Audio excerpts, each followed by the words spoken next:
Okay, so we have listened to the welcomes of our partners, and I think that we can start the conference finally. So I would just have Stefania Kipa and Ilaria Duva with me. We have been working to this event since kind of a year ago, and it has been changed during the organization, and at the end it comes up as it is right now. So by working in a museum since more than 20 years, unfortunately, I developed an idea of how actually new technologies can help museums in being contemporary, because we have to deal with a changing publics that are actually visiting our museums. So, considering that we are in Florence, and all you are visiting in Florence is due to a very wise decision made many centuries ago by this lady who was the last heir of the Medici family. The Medici family ended without offsprings, and she was the last one, and she really wanted to leave what was belonging to the Medici family to the state of Tuscany in order to be enjoyed by the people and enjoy and attract to Florence the tourist. So actually she was at the base of the first breath of the idea of cultural heritage. And for us, she's really very important. Yesterday was the day of her death, and Florence devoted to her many events. And I really like to remember her today because she is here, because she was part of this family. She was part of the people who actually wanted Florence as it is. So we are a kind of a part of her legacy, and we want to keep up with what she was saying.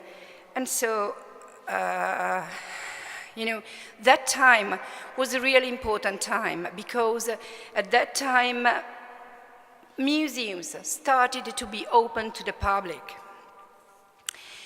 And again, I like to stress that women has played a really important role in museums setting and museum management. You would be sorry, me, but I would like to stress that this conference was organized by women. Nancy as the first, and then me, Ilaria, and Stefania just do, the first job. And then we had the oak of Franco, who was actually helping us. But it is really very important to remember the role of women, in building up our cultural heritage. So, what are the duties and responsibilities of a museum? Many would argue that conservation is one of our main duties, and it is true. Museums conserve and protect their collection for their audience, but of course for their audience and for future generations. And museums actually do more than that. It is essential not only to communicate with our audience, but as well as capture their imagination, and now even more, it is more important to be to be permeable with this different attitude of our public. So this is going to become even more difficult when we think about our audience and how we currently communicate with them. In the majority of museums, Information is communicated with a short display and with the usual basic information. Perhaps a visitor can have an audio guide or a leaflet. Nowadays, visitors want to go beyond.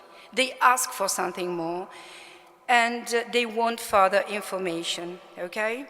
So our audience are becoming far more diverse, and we see it in Florence with 12 million people visiting the city.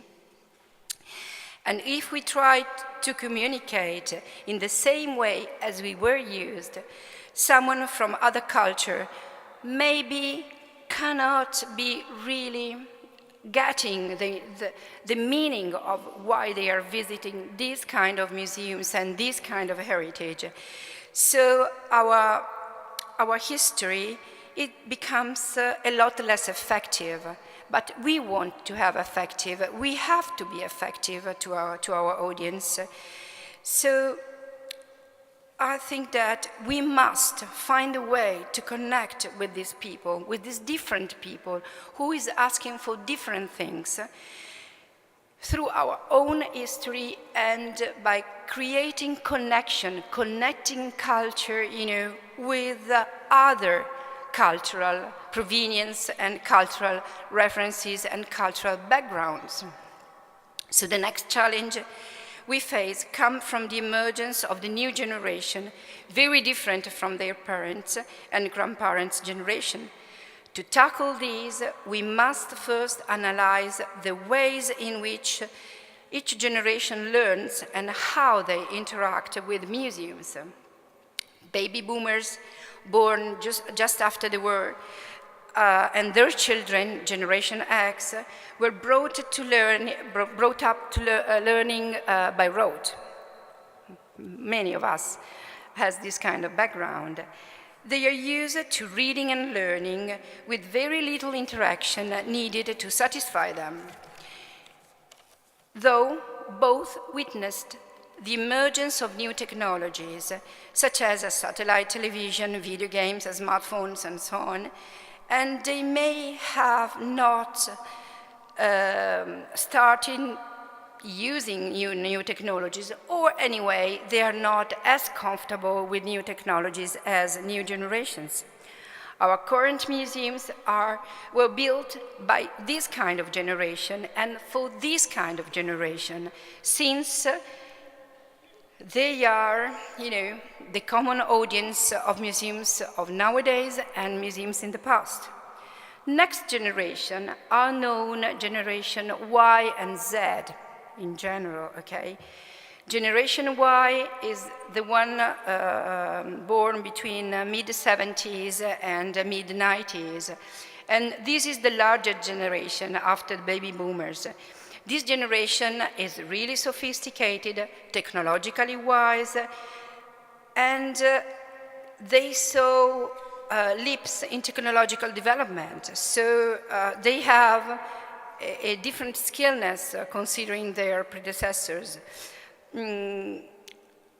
Generation Y are actually fathers and mothers and sometimes grandfathers of the new generation, which are much more technologically advanced, which is Z generation. And so we are actually working for this generation and for the kind of generation that are coming later on. So Generation Z is the most technologically advanced generation so far. And they are truly the first digital generation being always connected. They are used to be connected, while in a museum, it is not so easy to be connected. These native digitals are completely comfortable and even reliant on technology. They have information constantly at their fingertips and have many different ways of searching for the want. Studies show that this generation is far more likely to adopt new technology early on, and they are much more likely to expect new digital approaches and interactivity while they are learning. All these generations are our current audiences, and we must learn to cater for their needs. So we have to be in balance with this kind of public. The last generation, the one who is actually growing up now, are the so-called Generation Alpha. And it is thought that this generation will be the most technologically advanced of all, and supposedly better educated than us, so more demanding when they are visiting our museums. So contemporary museology should have them in mind when designing new exhibitions and new museums. We must cater for all of this generation because they are all our public. But if we want to maintain the importance and the significance of museums in our society and in our posterity, we must learn to adapt for the future. We must engage the enthusiasm of the public and interact with them on many new levels. It is clear that the next generation of museums must make technology part of their DNA.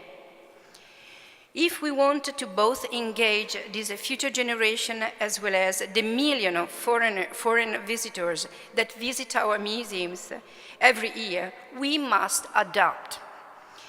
Using new technologies, you can think of whatsoever you want. This task became a lot easier to complete. Through these methods, we can explain difficult concepts through the context of different cultures. We have to deal with different cultures and with different backgrounds, and it is not just only a question of translating it into different idioms. It's the mind setting that we have to catch in order to be compelling with our duty. We can use interactive storytelling to connect with stories and reference of these visitors, and so make their experience far more fulfilling and informative. So, while we are still having the Elettrice Palatina on my back, we can connect with the younger generation. We actually have to connect with a younger generation by integrating this technology alongside the traditional methods of communication. Is not O, is EE. These new audiences are more discerning and more demanding. They crave more information and want to receive this information in different ways. They also will be used to receiving a lot of information immediately and to interactive learning. So these should enter in our DNA when we are designing a museum. This is where technology will be of use. We can open up new worlds to these audiences and supply them with extra layer of engagement. The legacy of what Anna Maria de' Medici left us is secured for future generations if museums are moving, adapting towards this new deal. Thank you.